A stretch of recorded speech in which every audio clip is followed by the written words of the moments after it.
We are rapidly approaching the release of Ravnica Remastered, and, well, it's not going well. And looking at some of these crazy low numbers for the next Magic set, it brings me back to Lost Caverns of Ixalan. And I want to take some time and talk about the formula, the secret sauce, and what made sets like Lost Caverns of Ixalan specifically so wildly successful.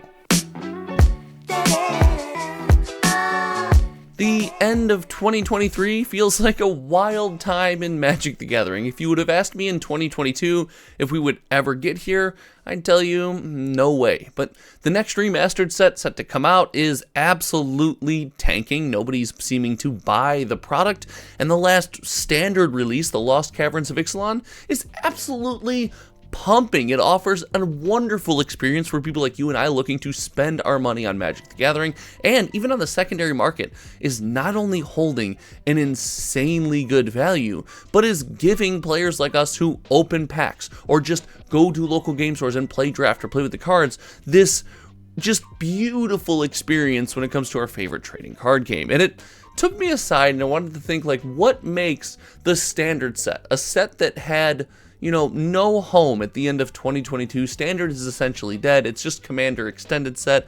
What makes this set do so well and the next remastered set do so poorly? And I want to focus on what makes Lost Caverns of Ixalan do so well, and to kind of start and kick off that conversation, I want to talk about just how well the set is doing. And that means we have to take a look at the data vault. Here we track every single sold listing of sealed product on TCGPlayer, and when it comes to Lost Caverns of Ixalan, things are absolutely pumping. The set has sold almost 17,000 boxes on the platform, and it's led by, of course, none other than the set booster box. Now, this is a concept we've talked about a lot on this channel. The idea that when you can get almost everything you can get from the collector booster box and the set is fun, it's got playable cards across a bunch of formats, we love the set booster box because as a community, we love cracking packs. And I know buy singles, but listen, we clearly still enjoy cracking some booster packs. And we see that reflected here, but the collector booster box is no slouch either. The collector booster box is seeing a great amount of success on the secondary market with the number of sales, and it does not stop there. The Lost Caverns of Ixalan has this weirdness going on, something we don't often see with products on the secondary market when it comes to Magic the Gathering, and that is a decent price. It's holding at above $220 for a collector booster box, and I believe around $120, fluctuating between $118, $120, yep, right here, for a set booster box on TCGPlayer. And this just goes to show, and I'm going to go full screen for this because this is important, we are willing to pay these prices for these boxes. We are often not willing to pay $500 for a collector booster box as the collector booster box exists today. We don't want $400 set booster boxes with crazy list slots. No, we want affordable Magic products with fun cards and a variety of ways to experience our favorite card game all in one affordable package. That is something that we as a community take to over and over again, and it is highlighted here. But I said something in that little rant that Lost Caverns of Ixalan, I've noticed, does better than most Magic sets that we've seen up to this point. Now, we have tracked things like Wilds of Eldraine, and this Wilds of Eldraine information does not have the commander decks associated with the product, so take that with a grain of salt. It's, roughly 9,000 products different. But Wilds of Eldraine sold like crazy. We loved the product, but sales hard fell off after release, and the collector booster box didn't shine near as much as the Lost Caverns of Ixalan. And the reason for that is something that Lost Caverns of Ixalan, and I think, really popular Magic sets with people like you and I do extremely well. And that is the variety of playable cards, of cards that we want to put in decks across, a couple formats, whether you're a modern player, pioneer player, you're one of the 3 standard players in the entire world, or you just want to play Commander over and over again. There are cards at a very important price point to me that we can get our hands on. And that price point is more than the cost of a pack. Now, it stands to reason to me that people looking to buy packs of this product at the local game store go online, open a box, open 24, 36, whatever the next box is going to be, amount of packs. The win per pack, if you are into the financial value of the cards, is like, hey, did I open the value of the pack? Did I get the money back that I spent out? And that will not always be the case. As we see here with Mox Alpha, a tool that if you want to sign up for, you can use my promo code at moxalpha.com, promo code HometownTCG at checkout, save like 15%. But the EV calculator for these set and collector booster boxes are a bit under what we are actually paying for with roughly $90 and $200 respectively.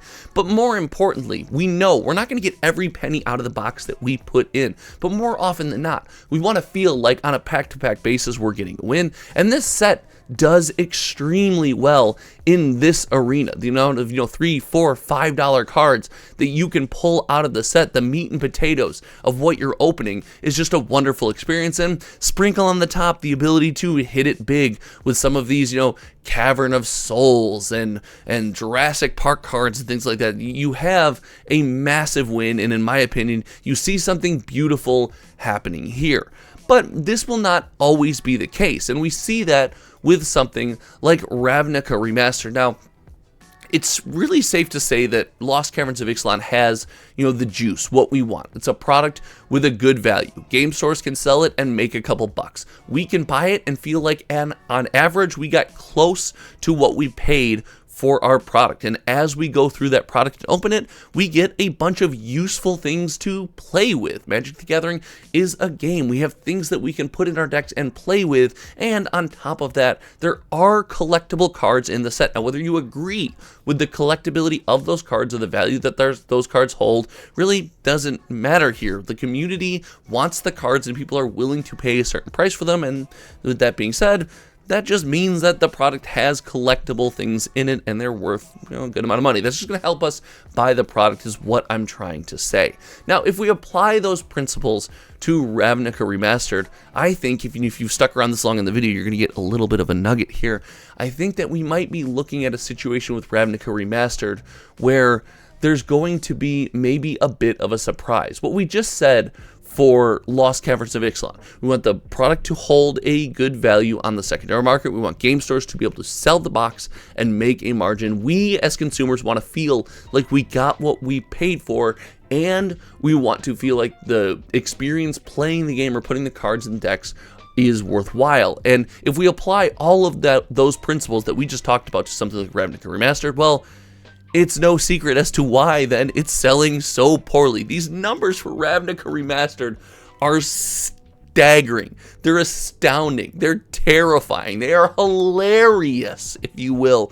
This product is just absolutely in the tank. And applying those same principles, game stores likely won't be able to sell this to make a good margin, as we have all but rejected the product. We don't seem to really fall in love with it. We're likely not going to get our money's worth out of the product because, spoiler alert, it's all reprints, and the most popular reprints in the set are already $7 to $8 cards. Now, will there be versions of those cards that are wildly expensive and chase and collectible? Yes, so it will have that, but we also won't have new tools or fun stuff to experiment with and put it in our decks because it's, again, an all reprint set. Now, there's a caveat there. We are going to have the nostalgia of limited play, and I said this before and I'll say this again about remastered sets. Some of the most fun you can have in a limited environment, and I would, really encourage you to get out to your local game store and play Ravnica Remastered Limited. I think it's going to be great. But let's not pretend like those pillars that we talked about aren't important. And for comparison, we as a community have really come around on the idea of remastered sets as total reprint sets. As we see here, Dominer Remastered came out. It only had 2 products, so we're selling 10,000 boxes roughly of these 2 products, draft and collector booster boxes. And on its release, we took to it. We loved it. Don't have revisionist history. We don't do that here. It's the whole point of the Data Vault project.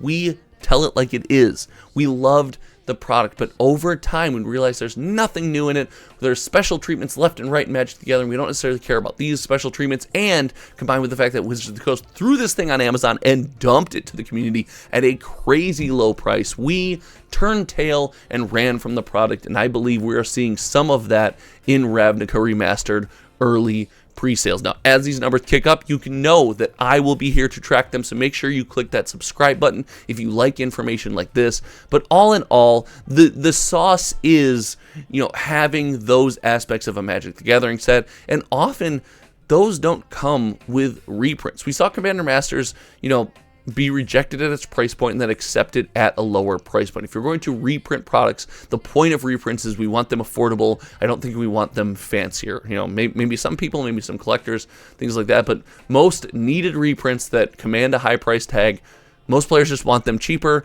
and I would be interested to see how this goes. But hey, Lost Caverns of Ixalan is absolutely pumping. I cannot believe the set is doing so well. I hope you are having some fun with the product. And have you had a chance to get some Lost Caverns of Ixalan in your life? I'm going to start playing standard Magic the Gathering. I know, I'm going to a paper standard Friday Night Magic. I ordered some cards. I got a Pioneer deck. I got some Lost Caverns of Ixalan cards in there. I'm super excited to jam some new decks with these fun cards. Let me know what you think about the set in the comments section below. And if you haven't yet, like I said, make sure you hit that subscribe button. And as we race to 7,250, actually, we might already be there. I don't even know. But if we're at 7,250, it's on to 7,500. Thank you so much for hanging out. Oh, share the video. Guys, I say it every video. Do me a favor, share the video. Check out the channel membership to get discounts on box openings and things of that nature. And until next time, you guys know me. My name is Josh, and we will see you around. All right, goodbye.